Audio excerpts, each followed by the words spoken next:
How do you stay calm when you watch the woman you love tell your son they will leave you in secret? How do you answer your child's questions when you now know his mother has been packing his suitcase at night and planning to disappear? How can a quiet father turn that kind of betrayal into a clean legal reckoning? Before we dive deeper into this story, I have one small request. Please subscribe, drop a like, comment, and hit that hype button to boost this channel so more people can discover these incredible stories. My name is Aaron, and for most of my life, I thought I understood what peace looked like. For me, it was quiet mornings, making coffee, packing my son's lunch, and leaving the house before the streets got too busy. I liked calm routines. I liked knowing what would happen next. For a long time, I believed my family liked that about me too. On paper, I looked like many other men my age. I was 40, a software engineer, the kind of person who spent more time with code than with crowds. My wife, Lena, was 6 years younger than me. She did part-time work for a local boutique, managing their social media and posting pictures that always seemed brighter and more exciting than our real life. Our son, Max, was 7 and full of questions about everything. He was the center of my world. Our days followed the same pattern. I woke up first. I made coffee and oatmeal. I laid out Max's school clothes in the hallway so he would smile when he woke up and saw his favorite shirt. I packed his lunchbox with simple food he actually ate. Lena usually came down later, already on her phone, scrolling through messages and photos from friends. She liked to tell stories about people she followed online, who moved to other cities, started new jobs, or went on long trips. When I came home from work in the evening, Max usually met me at the door and wanted to tell me about his day. I helped him with homework at the kitchen table while Lena posted pictures or replied to comments. I did not mind. That was our arrangement. I was the quiet support. I was the person who handled bills, repairs, school forms, and anything that needed patience. Bedtime was my favorite part of the day. Around 8, I sent Max upstairs to brush his teeth. Then I went up after him, checked his backpack for the next day, and sat on the edge of his bed while he talked about school and friends. I read to him from the same book several times because he liked to hear the same stories.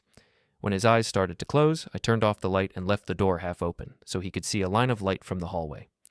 At first, I saw Lena's nightly visits as something sweet. After I came back downstairs, she would wait 15 or 20 minutes and then quietly walk up the stairs.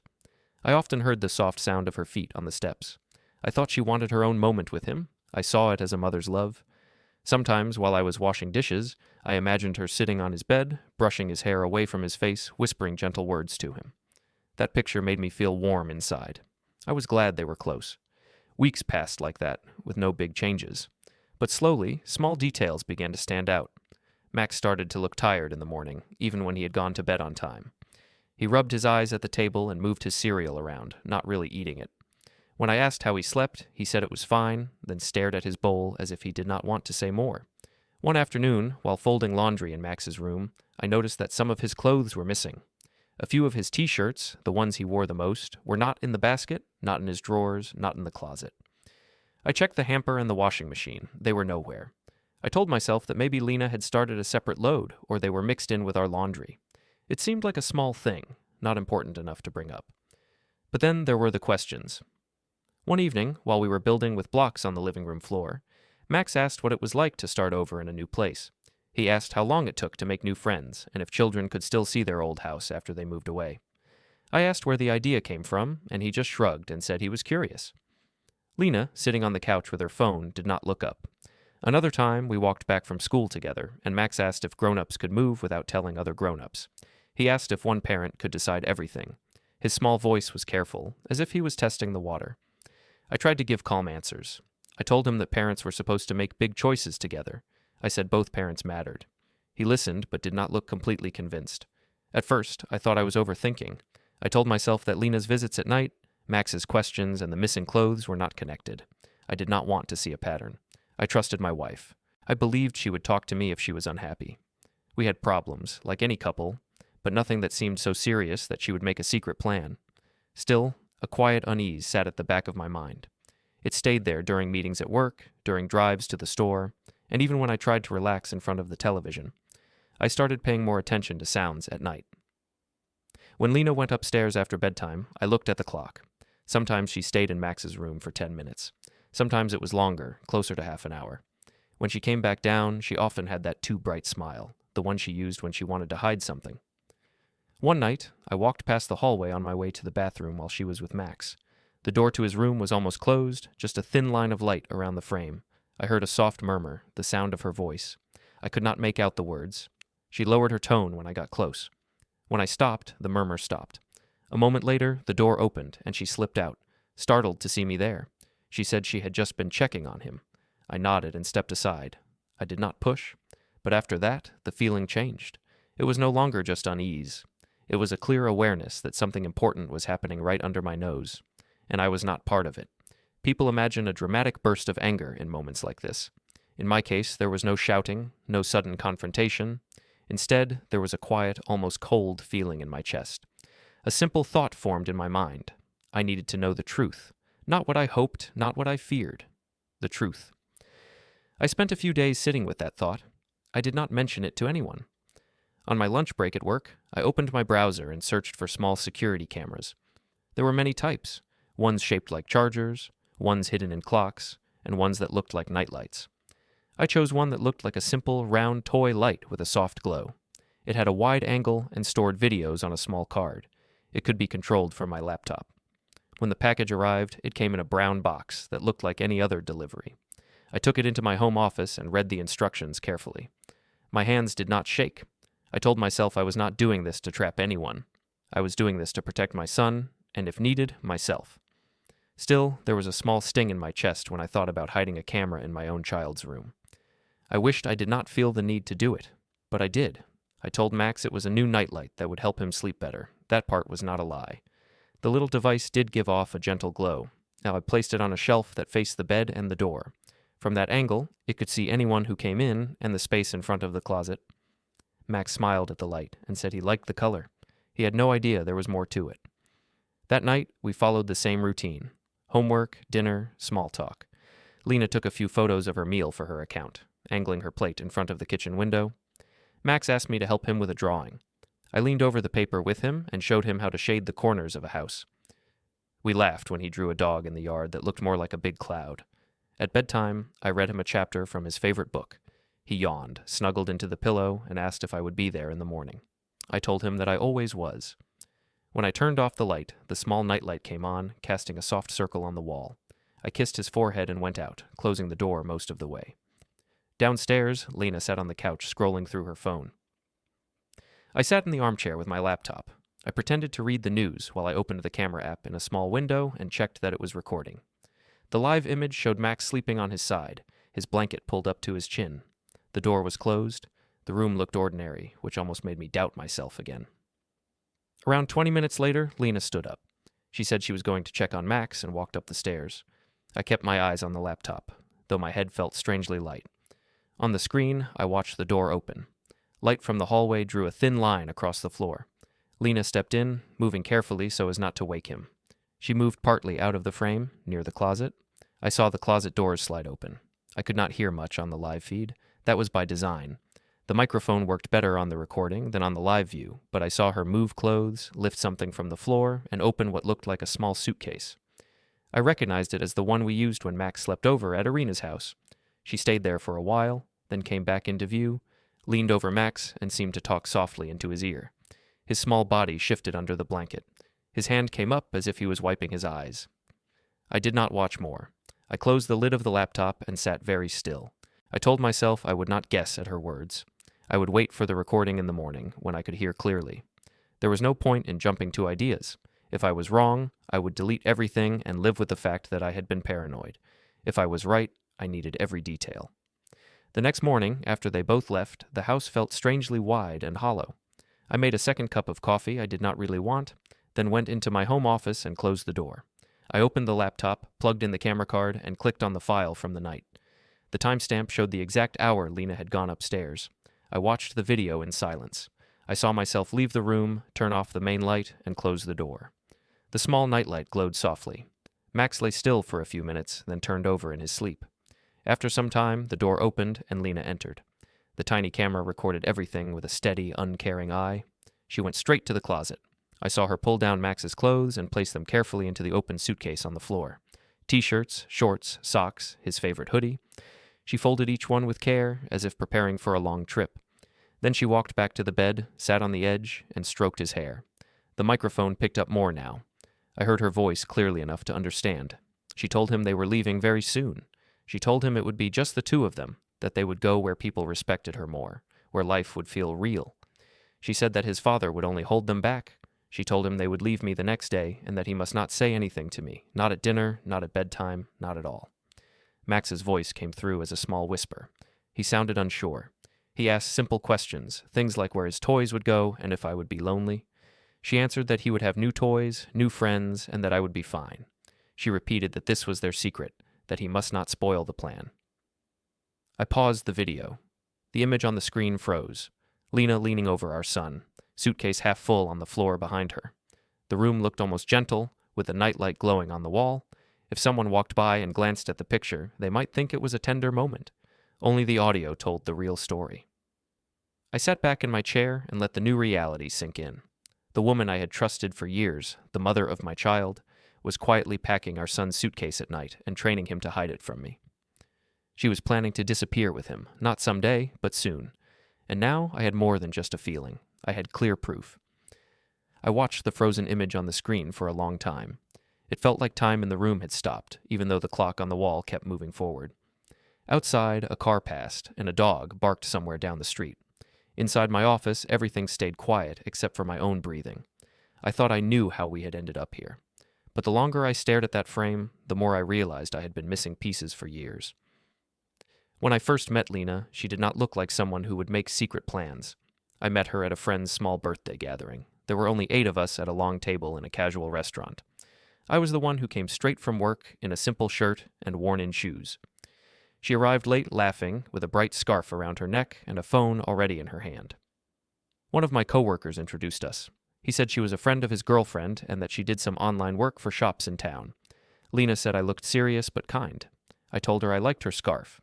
It was not an amazing line, but she smiled and told me it was from an old market, not expensive at all, just chosen with care. That word, care, stayed in my mind. Back then, she said she was tired of noise. She said she had dated loud, unpredictable men who left chaos behind. She said she wanted stability, a calm home, someone who kept promises. I fit that image well. I had a steady job, I owned a small apartment, and my idea of fun was a quiet movie night and a home-cooked meal. She seemed drawn to that. Our first months together felt easy. We went on walks more than we went to parties. She said my silence made her feel safe, that she did not have to perform all the time. I liked to listen, and she liked to talk. She told me stories about her childhood, about moving between schools, about her mother's high expectations. I told her about my own simpler upbringing, 2 working parents, 1 small house, not much drama. When I asked her to move in with me, she said she wanted to feel secure first. She said she had seen friends lose everything after a breakup. She suggested a formal agreement if we ever married, a prenup. At the time, I did not take it as an insult. I already owned the apartment, and I was careful with money. I thought it was fair that both of us would protect what we had before joining our lives. Later, when we decided to marry, her mother, Irina, was very involved. Irina was strong, sharp-tongued, and always dressed in a way that said she cared about appearances. She insisted we sit down with a lawyer she knew to talk about documents. She said it was only smart. She said she wanted to be sure her daughter would never end up stuck with nothing. I already had most of my savings in my name. The prenup, as we structured it, kept my premarital property separate, especially the apartment, and underlined that any new property would be clear about who had paid for what. At the time, I believed it protected both of us. I did not imagine that years later, those same papers would become part of a wall between us. Shortly after the wedding, we decided to move from the apartment into a small house with a yard so that our future child would have space to play. I paid the full down payment from my savings. The mortgage and the title were in my name because my income was the one the bank accepted. Lena did not seem bothered. She said she trusted me. She said we were a team. When Max was born, everything changed and also did not change. The nights became short and messy. The days became full of small tasks. I took extra time off work, changed diapers, learned how to hold a tiny body without fear. Lena posted pictures of his hands and feet and made little stories about becoming a mother. She received many supportive comments from strangers. I did not need applause. Seeing Max breathe calmly in his sleep was enough for me. In those early years, Lena often told friends that I was a great father. She said I was patient, that I did the boring jobs without complaint. She liked to point out that I always knew where Max's socks were. I took pride in that. I thought we were balanced. I kept things running in the background, and she brought energy and light. But slowly, the tone started to shift. When Max was about 4, Lena began to say, in a joking way, that I was basically the second mother because I was so careful and gentle. People laughed. I tried to laugh too, but something in me stiffened. The label did not feel kind. It felt like she was pushing me into a smaller space, not as a full father, but as a helper. Irina, of course, picked up on it. At family gatherings, she often commented that I was good for routines, but not very exciting. She said it was lucky Lena had friends who kept her social life alive because I preferred spreadsheets and quiet evenings. I did not argue. It seemed pointless to defend myself against jokes disguised as compliments. When Lena started her part-time social media work, the gap between us grew more visible. Her phone was always in her hand. She took pictures of everything: coffee, shoes, plates, walls. She spoke in terms of content, not moments. She began to follow people who lived in bigger cities, who drove expensive cars, who posted from trips in other countries. More often, she said our town felt small. She asked why we still lived in the same place where I had bought my first apartment.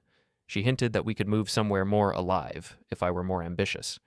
I reminded her that we had a good school for Max, a yard, a simple mortgage, and a stable income. She rolled her eyes and said she did not want to become an old woman who never took risks. At first, these comments were scattered. Then they became a pattern. If I declined to go to a late party because I had to work early, she sighed and said I was turning into a boring neighbor. If I suggested we save instead of taking a last-minute trip, she said I was holding her back. Each time, I stayed calm. I stated my reasons. I did not raise my voice. I thought reason would be enough. It was not. The turning points were often small. One that stayed with me happened in our own kitchen. We were hosting a few of Lena's friends.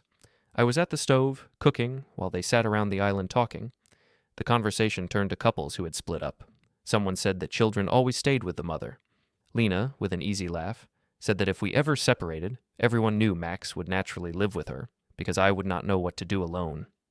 The group laughed. One of her friends said I would probably just feed him instant noodles every night. Someone else said I would mix up school dates. Lena did not correct them. She added that I was a good assistant dad, but not the main figure. My back was turned to them while I stirred the pot. My hands kept moving, but my chest felt tight. I knew those words were not true. I was the one who packed lunches, filled out school forms, and booked doctor appointments. I was the one who knew the name of Max's favorite teacher and the time of his reading group. But in that moment, in front of her friends, I was a silent shape at the stove. No one saw that reality. They saw only the joke. Later, when I mentioned how that comment made me feel, Lena dismissed it. She said it was just humor, and that people should not take every sentence so seriously. She told me I needed to relax. She said I was lucky to have a wife people admired. She did not apologize. Irina's attitude grew harsher as time went on. She had always thought I was too careful, but now she treated it as a personal flaw. When we visited her apartment for dinner, she often pulled Lena into the kitchen and spoke loudly enough that I could hear parts of what she said. She told Lena she could have chosen a more driven partner. She wondered aloud how long Lena would tolerate a life with a man who always took the safe path. One evening, when Max was 6, we went to Irina's for a family dinner. The table was covered with dishes, candles burned in the middle. Rena poured wine and started a conversation about plans for the future. She asked when we would move to a more lively area. Before I could answer, she said she supposed my work and my careful nature would never allow that. She then turned to Max and asked who he would rather live with if he ever had a choice. Max looked confused and said he wanted to live with both. Irina laughed and said that was sweet, but not how things worked most of the time. She said children usually went with the parent who offered them more. She said Lena was the one with energy, charm, and social ties. Lena smiled, enjoying the praise. She said she knew she would manage fine alone if she had to. She said people like her always landed on their feet. When Irina hinted that her home was always open for Lena and Max, but did not mention me, no one corrected her. I sat there with my fork in my hand, feeling like a guest in a discussion about my own child. On the drive home, Max sat quietly in the back. The city lights slid across his face through the window. I asked if he had enjoyed dinner. He said yes, but in a flat voice. He asked why his grandmother talked about us living apart. I told him some adults liked to imagine drama and that we were all still under the same roof. I said he did not need to worry. I meant it at the time. Lena said I was being too sensitive. She said her mother was only teasing. She said it was just a way to push me to improve. I did not see it that way. Being told in front of a child that one parent is optional is not a simple joke. Over the months that followed, I noticed more attempts to rewrite the story of our family. When Lena talked about our life on social media, she rarely mentioned me. Photos showed her and Max at parks, cafes, and events. Captions spoke about being a strong mother and doing everything for her child.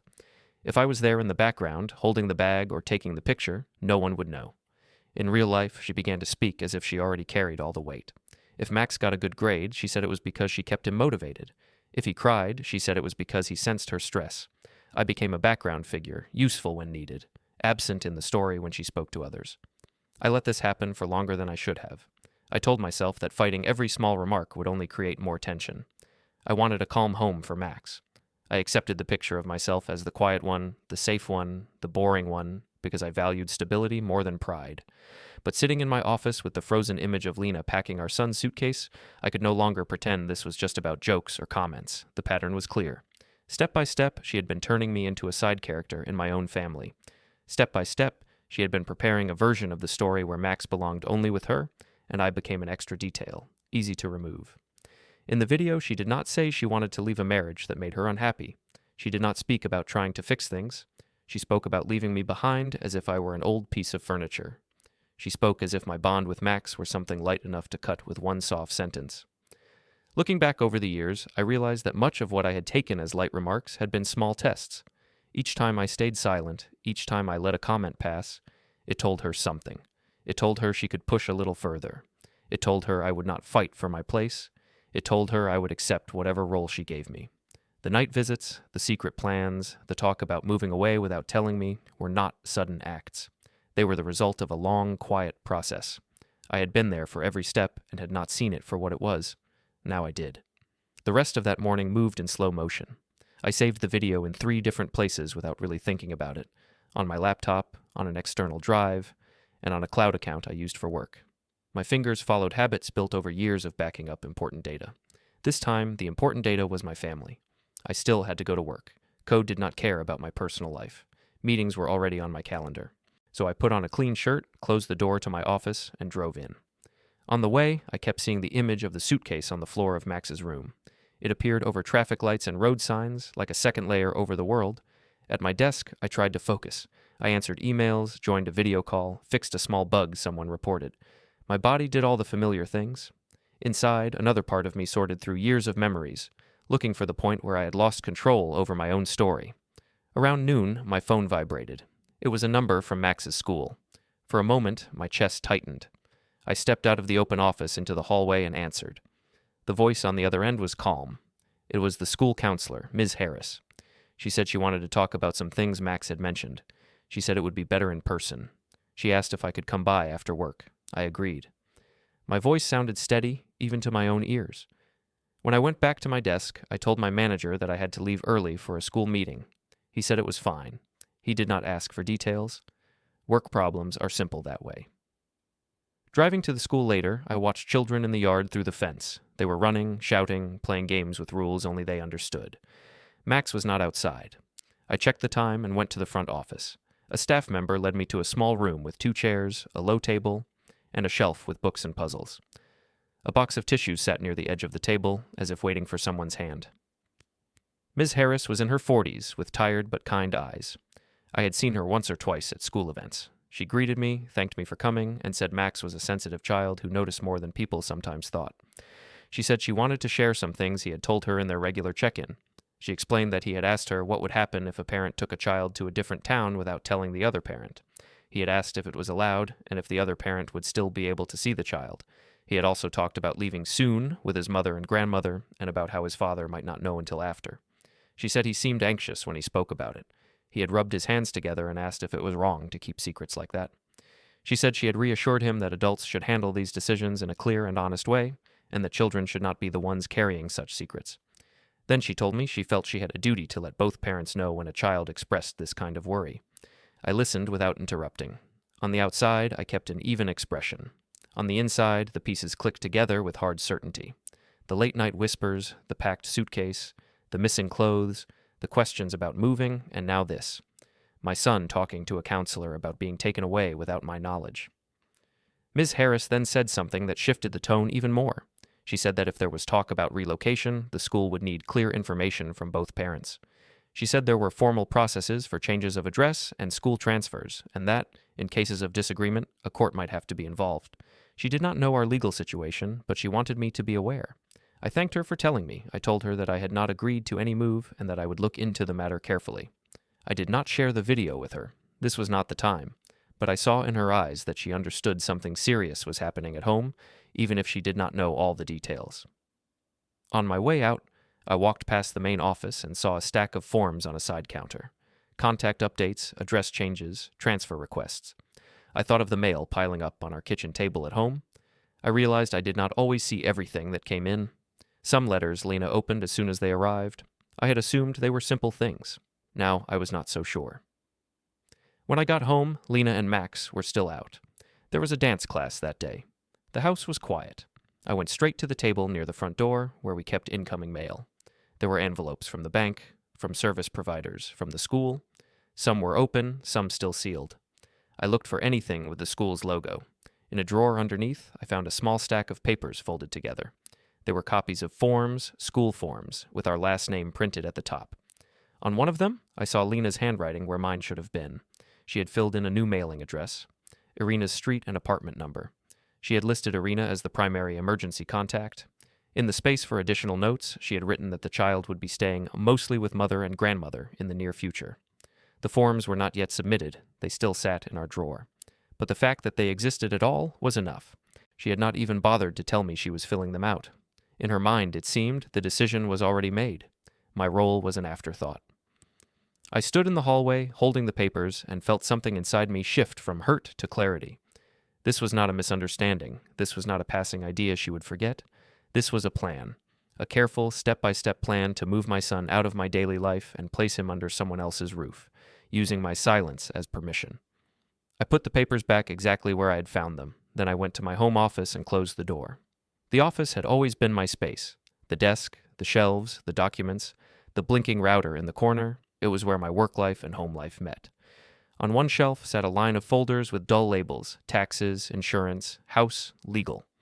I pulled down the one marked legal and opened it on the desk. Inside were the papers from years ago: the prenup, the purchase documents for the apartment and then the house, and a thin folder that held the first notes about a fund I had set up when Max was born. I remembered sitting in a bank office holding a tiny photo of my son and deciding that a part of every paycheck would go into a separate account for his education. The person at the bank had suggested adding basic conditions to protect it. At the time, those conditions had seemed like distant, theoretical things. Now they felt very real. I read through the prenup slowly, line by line, as if I had never seen it before. It said clearly that the property I had before marriage remained mine. It said any real estate bought with my funds and titled in my name stayed mine. It also said that decisions about a child's primary residence would be handled under local family law, not private agreement. Back then, I had signed it believing this would never be more than a formality. The house title was simple: my name, my signature, the bank's name, the monthly amount. Lena's name did not appear on it. That had been a practical thing at the time, based on credit scores and income. Now it meant something else. She could not just sell the house out from under me or claim that I had no say in where our son lived. Then I looked at the papers from the education fund. The wording was short but clear. It said that the money was reserved for Max's education and key needs, and that any parent who tried to block the child's relationship with the other parent could not take control of it. When I had agreed to that clause, I had thought of it as a measure against an unknown future. Now I saw it as a small, solid piece of ground under my feet. I realized something simple and important. I was not as powerless as Lena thought I was. For years, she and her mother had spoken as if every important choice rested with them. In reality, a quiet set of documents and structures sat in my office, waiting. All I had to do was use them correctly. There was still a part of me that wanted to talk to her directly, to lay the video and the forms on the table and ask why. But another part, the part that had watched my role shrink little by little in front of friends and family, knew what would happen. She would call it an overreaction. She would say I was controlling. She would shift the story until I was the one at fault for noticing. I did not want a screaming match in the kitchen. I did not want to put Max in the middle of a loud scene he would never forget. I wanted something else, a clear path, marked out by rules where emotions did not erase facts. As I sat at my desk, my laptop chimed. A new email arrived. I clicked it without thinking. It was from an old contact, someone I had not written to in years. Back in university, I had shared a group project with her. She had later gone to law school and now worked as a family lawyer. We were still connected through a professional network, the kind where birthday reminders and work anniversaries popped up. The email itself was a simple newsletter she sent out to her list. It spoke about changes in family law, about relocation rules, about how courts viewed attempts to move children away from one parent. There was nothing personal in it, but the timing felt strange. I read every word. One line stayed with me. She wrote that many people believed they could simply pack up and go, but that judges often took a careful view of relocation cases. They looked at patterns, at who had done the daily work, at who respected the other parent's bond. She wrote that documentation mattered more than loud claims. I sat back and let that knowledge settle. For years, I had been the one who did the daily work. For years, I had kept forms, receipts, schedules, and emails. I had not thought of them as weapons or shields. They were just part of how I lived. Now I saw they were something else too, records of reality. Max's reality was not the story Lena told online or at her mother's table. His reality was homework at the kitchen table with me, morning routines, doctor visits, school meetings, all the boring, solid blocks of everyday life. If I could show that clearly, then other people outside our small circle, would see it too. That thought calmed me more than any talk or argument could have done. I looked again at the folders on my desk: prenup, house title, education fund. I thought of the video files saved in 3 places, the forms in the hallway drawer, the words from Ms. Harris at the school. I did not know exactly what my next steps would be, but I knew this much: the days when I ignored small signs were over. For the first time in a long while, I did not feel like a guest in my own life. I felt like someone who had a right to stand his ground, not with raised fists or raised voice, but with clear facts and a steady hand. The next day, life around me acted as if nothing had changed. People went to work, buses stopped at the corner, and the neighbor across the street watered his plants. Inside me, something had changed completely. The easy trust that once guided me was gone. In its place was a clear, steady line. I needed to protect my son, and I needed to do it in a way that no one could twist. I started small. At my desk at work, during a break, I opened my personal email and searched for the name of my old university friend, the one whose newsletter I had read. Her name sat there in my inbox with a contact line and a work address. I typed a short message, not dramatic, just facts. I mentioned that I was married with 1 child, that my wife was planning to move with our son without my agreement, and that I had some proof of it. I asked if we could talk. I read the email twice to make sure I did not sound angry or desperate. I wanted to sound like what I was, a calm parent with a serious concern. Then I pressed send. For the rest of the day, I worked. Lines of code, small problems, meetings. On the surface, I was the same person. Inside, each hour felt like a step toward a place I had not wanted to visit, a place where I could no longer trust my partner to act in good faith.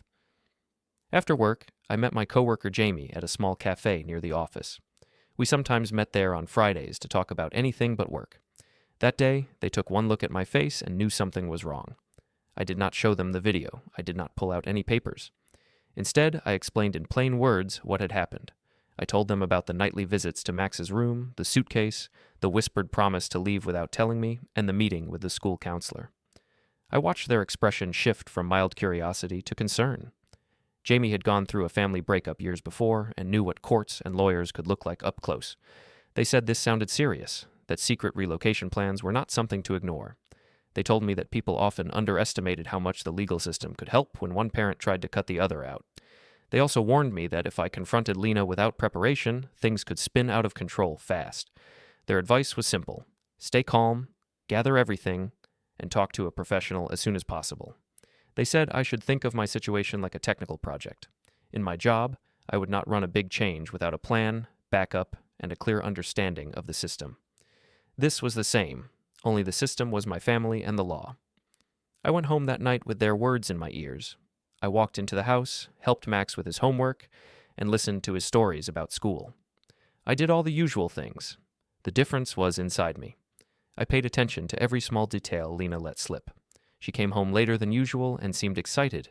She talked about a new opportunity, a possible project with a bigger shop in another town. She spoke in vague terms about travel and fresh starts. There was a shine in her eyes that I had seen before when she looked at pictures of people in bigger cities. I asked what this would mean for Max. I kept my tone neutral.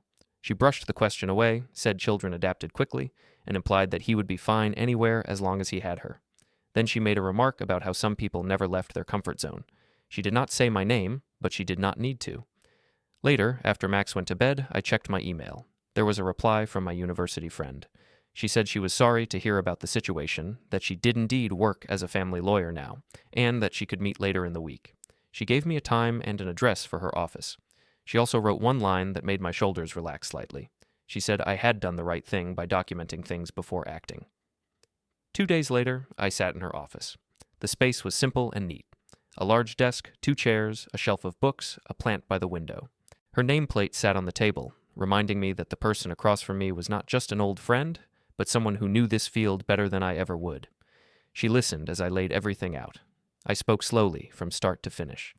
The nightly whispers, the packed suitcase, the words to Max about leaving, the talk with Ms. Harris at the school, the forms I had found with Irina's address listed as the main contact.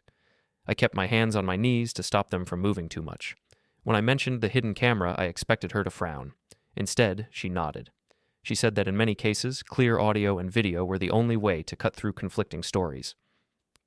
She asked if the camera was visible, if Max knew about the light, if I had altered anything. I answered honestly. The device looked like a nightlight. Max knew it was there. I had not edited the files. I had simply copied them for safety. She asked about our legal documents. I told her about the prenup and the fact that I had bought the house with my own savings before marriage. I explained the basics of the education fund and the clause about access to both parents. She asked to see the papers, and I handed her copies I had made. She read quietly for a few minutes, making notes with a pen. Then she explained the situation in simple terms. She said that, under the law, one parent could not simply take a child to live somewhere else without either the consent of the other parent or a court decision.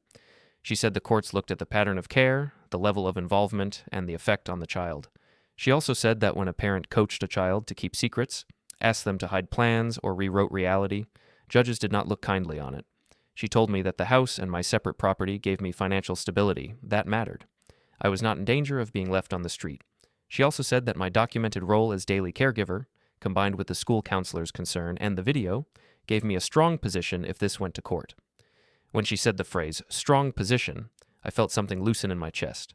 For months, maybe years, I had lived in a space where other people spoke as if I were weak, boring, easy to push aside. Hearing a calm professional tell me that my behavior, in fact, put me on solid ground felt like someone opening a window in a stuffy room. She did not push me right away toward any big action. Instead, she laid out possible steps. She said that, if I wanted, we could file a request for an order preventing relocation without my written agreement. We could also start a case to define custody and visitation, so decisions would not rest on whoever spoke the loudest at the moment. She reminded me that once such a process started, everything I said or did could be examined. Staying calm would matter more than ever. She asked what I wanted. It was a simple question, but felt heavy. I did not want to hurt Lena. I did not want to punish her simply for being unhappy, but I also could not allow her to pull our son away and treat me like a visitor in his life. I told the lawyer that what I wanted was simple. I wanted my son to stay in his home, in his school, with both parents having clear roles. I wanted decisions to be made in the open, not in whispers at night. I wanted to stop being treated as if I had no right to exist as a full parent. She nodded and said that this was a reasonable goal. She said the law was often slow, but in many cases it could support exactly that. Clear boundaries, clear orders, and a structure that did not depend on moods or private promises. Before I left, she advised me to continue gathering information quietly. She suggested I keep copies of any new attempts by Lena to change addresses, school information, or banking details. She reminded me not to confront her with threats or accusations. If I kept things steady, my actions would speak for themselves when the time came. Back at home, I followed that advice. I moved through the rooms with open eyes. I checked shared devices when it was natural to do so. On the family tablet, I found message threads between Lena and some of her friends. She wrote about wanting a new life in another city, about a man who made her feel seen, about her plan to free herself and Max from a partner she called slow and dull. The words stung, but they also served as clear evidence. She was not planning to move for a job or a family emergency. She was planning to move for a personal fantasy, and she saw our son as part of that story. I copied the messages and saved them. I also kept talking to Max. I did not ask him leading questions. I did not speak badly about his mother. I simply listened. When he mentioned the new place or the plan in passing, I took note. When he asked if he would still be able to see his classmates next year, I assured him that adults had to follow rules and that he did not need to carry secrets on his small shoulders. Days turned into weeks. On the surface, our life looked almost normal. I went to work, Max went to school, Lena took photos and talked about future projects. Underneath, a second layer of reality grew quietly. Folders on my desk, files on my drive, dates in my calendar marked with small red circles instead of big words. One evening, Lena announced that she had arranged a trial stay at Irina's place for her and Max. She presented it as a short visit to help her mother with some things, maybe for a few weeks. She said that this would give her a chance to see how life might look closer to a different set of opportunities. I listened as she spoke. She seemed confident, even a little proud of herself. She acted as if my agreement was assumed, as if I had no real say. I simply asked which dates she had in mind. When she told me, I nodded and said we could discuss the details. Inside, I stored the information next to the lawyer's card in my wallet. That night, after everyone was asleep, I sat alone in my office. On my desk lay a neat row of items: a copy of the prenup, the house documents, the education fund summary, printouts of bank transfers I had noticed, screenshots of messages, and notes from my talks with Ms. Harris and my lawyer. I did not feel like someone planning to fight in the street. I felt like someone preparing a clear report. Step by step, I was moving away from the role others had given me, the quiet, harmless figure in the background, and into the role I had quietly earned over years. A father who knew the details, who kept records, and who understood that real strength sometimes looked like a stack of papers and a calm voice. In the weeks that followed, my days felt divided into two layers. On the surface, everything looked almost the same. I woke up, made coffee, packed Max's lunch, went to work. In the evenings, I helped with homework, cooked dinner, loaded the dishwasher, checked that his backpack was ready for the next day. It was the same pattern I had followed for years. Underneath that surface, a second life moved quietly. It lived in my calendar with small reminders, in folders on my desk, in messages with my lawyer. It did not shout, it did not threaten. It just moved forward, step by step. Lena kept talking about the trial stay at Irina's place as if it were already decided. She mentioned it in front of Max, saying how fun it would be to spend more time with his grandmother, how he could meet new kids in that neighborhood, how they might see how it feels to live somewhere else for a bit. Max looked at me when she said things like that. His eyes always searched my face, as if he was trying to read a language adults rarely said out loud. I made sure he saw steadiness in my expression. I did not roll my eyes. I did not argue with Lena in front of him. I just said that grown-ups had to talk and agree before any big changes were made, and that he did not need to worry. One evening, after Max went to bed, Lena brought up dates. She sat at the kitchen table with her laptop open and a shared calendar on the screen. She pointed at a week, about a month away, and said she had told Irina they would come then. She used the word we easily, as if it obviously meant her and Max only. I asked whether she had already booked anything. She said not yet, but that she had promised Irina. I nodded slowly and said that before any promises were final, we needed to make sure everything was clear and proper, especially for Max in school. She rolled her eyes and said, I always made things more complicated than they needed to be. I did not push it further. Instead, I made a mental note of the exact week she had in mind.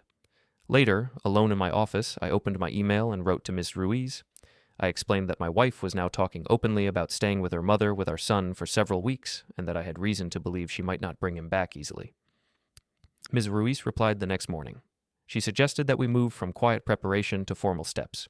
She said we should request an order that would keep Max from being taken to a different residence or area without mutual agreement or a court review. She also suggested that we start a custody case, so everything would have a clear structure before that week arrived. Seeing those suggestions in writing made the situation feel more real. It also made me feel less alone. This was no longer just my private problem. It was now something written in emails between me and a professional, something that would soon be written in official records. We set a date for another meeting. Before that day, I went to the bank. I did not announce it to anyone. I took a slightly long lunch break, walked into the branch, and sat down with an advisor in a glass-walled office. I brought my identification, the fund documents, and my questions. I asked them to confirm the details of the education fund. I wanted to be certain the account was set up the way I remembered. The advisor looked it up, tapped on the keyboard, and printed a summary for me. I asked about who could make changes and how decisions were made if parents disagreed. The answers matched what I had been told years ago. My name was on the account. The purpose was clear. Sudden withdrawals for anything other than our son's direct needs would not be approved without my consent. I also checked that the main home mortgage and title were still exactly as they had been, in my name, with payments up to date. The numbers on the screen were not emotional. They did not care who had mocked me at dinner or who had called me dull. They simply showed facts. I found that strangely comforting. After the bank, I went to see Ms. Ruiz. Her office looked much the same as before. The same plant by the window, the same carefully arranged files, the same simple calendar on the wall. This time, though, the air felt heavier. We were no longer talking about possibilities. We were talking about steps. She had prepared a list for our meeting. She spoke through it in a calm, steady tone, explaining each point in simple language and pausing to see if I understood. We would file for a temporary order to prevent relocation without my clear written agreement. We would ask the court to set a hearing date to define custody and visitation. We would include information about my role in Max's daily life, the meeting with the school counselor, and my concerns about secret plans. She told me that we would not yet share every piece of evidence. There was a time and place for everything. For now, the main aim was to stop any sudden move and bring the whole situation into a space where a judge could see it. She printed a set of documents and slid them across the desk to me. I read the parts she asked me to read.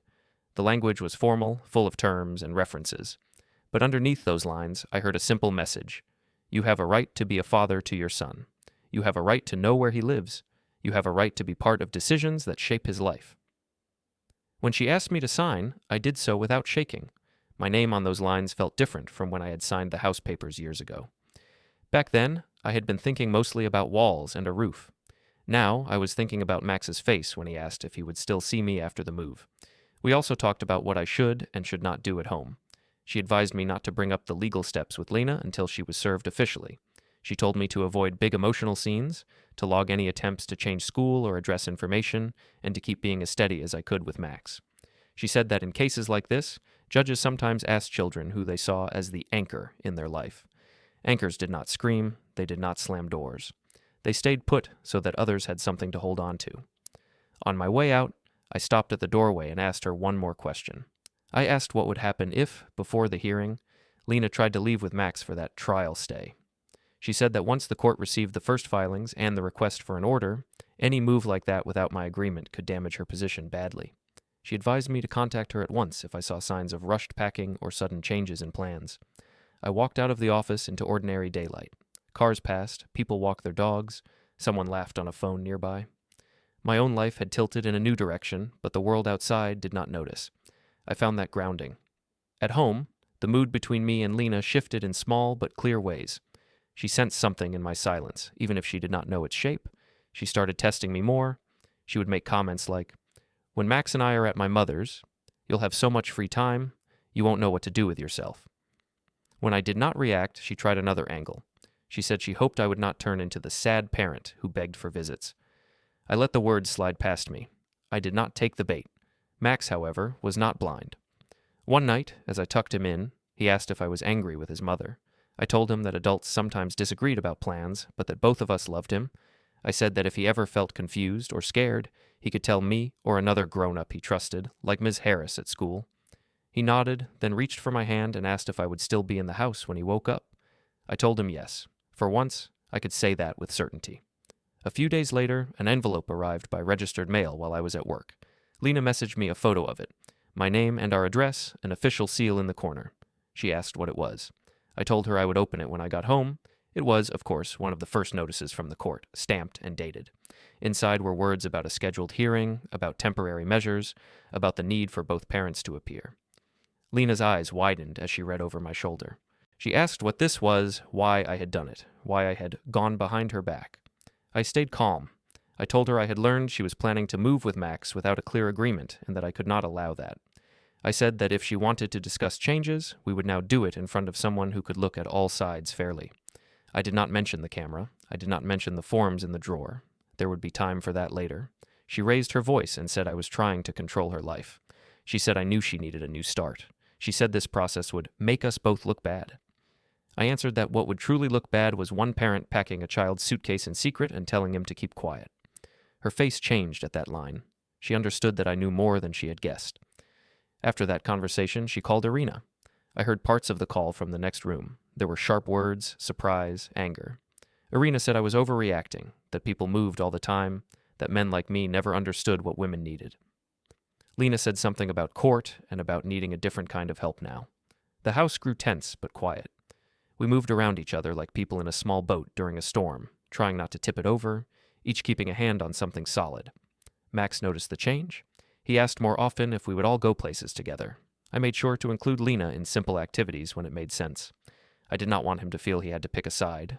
I wanted him to see that, even in a hard time, his father stayed steady, did not speak hate, and kept doing the small daily things that made his life feel normal.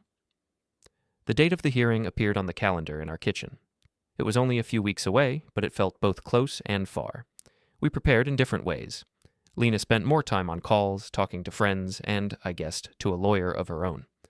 I spent more time in my office, reviewing documents with Ms. Ruiz, going over timelines, checking that each file was in the right place and clearly labeled in my mind. A few days before the hearing, I met with her one more time.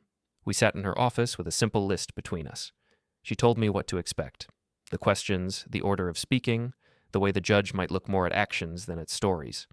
She reminded me to answer carefully and truthfully, not to guess at things I did not know, and to speak about Max's needs instead of my feelings whenever possible. On the morning of the hearing, I woke up before the alarm. The house was still dark. I stood for a moment outside Max's room and listened to his even breathing. Then I went downstairs, made coffee, and dressed in a simple, clean shirt and jacket. I packed a folder with the papers Miss Ruiz had asked me to bring, nothing more, nothing less. Lena came down later, already dressed as if for an important meeting, with carefully chosen clothes and perfect hair. Her face was set. She did not speak to me as we moved around the kitchen. Max came down last, rubbing his eyes, confused that both parents were dressed up on a school day. I told him we had to go to a meeting to talk about some grown-up things. I said he would stay with a neighbor he knew well until we were done. I crouched to his level, looked him in the eyes, and told him again that whatever happened, he would still have a home with me, and that I was not going anywhere. Later, as we walked into the courthouse, the air felt cooler than outside. The hallways were high and echoing, full of doors with numbers and names. People sat on benches, some alone, some in groups, all waiting for their own moments. I saw Lena's mother at the far end of the lobby, her arms crossed, her expression sharp. Nearby stood a man I recognized from photos, Trent, the coach Lena had once mentioned. I tightened my grip on the folder in my hand and reminded myself of the simple truth that had carried me this far. I did not come here to shout or to win a show. I came here to place facts in front of someone whose job was to see through stories and to protect my son with the only tools that mattered now: calm words, clear records, and a steady presence. In the hearing room, Lena's lawyer painted me as distant and dull and said Max belonged with her and Irina in a new city. I stayed quiet until Ms. Ruiz spoke. She laid out my daily role, the house title, the education fund, and then presented the video from Max's room. The judge watched Lena packing the suitcase and telling our son to keep secrets. Ms. Harris confirmed his anxiety. Bank records and messages showed her plan to remove me. The judge denied relocation, gave me primary custody, structured her visits, and confirmed I controlled the fund and our home.